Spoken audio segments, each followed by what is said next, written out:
Media اور ٹک talk کے ذریعے سے آج لوگ مسلمانوں کو گمراہ کر رہے ہیں کہ نہیں کر رہے؟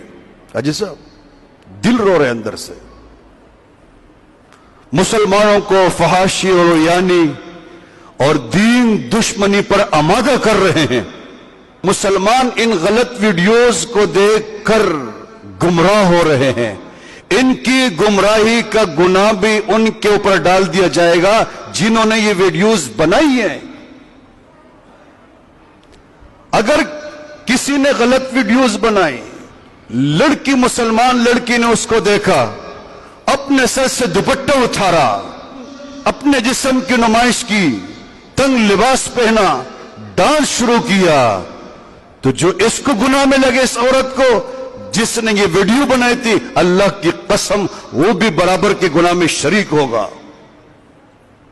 اسی طرح جس نے سوشل میڈیا کے ذریعے سے، ٹک ٹاک کے ذریعے سے دین دشمنی کو پھیلایا ہے اور لوگ گمراہ ہو گئے، لوگ ان کی باتوں میں آ گئے، متاثر ہو گئے، قیامت کے دن ان کا گناہ بھی ان کے سروں پہ ڈال دیا جائے گا.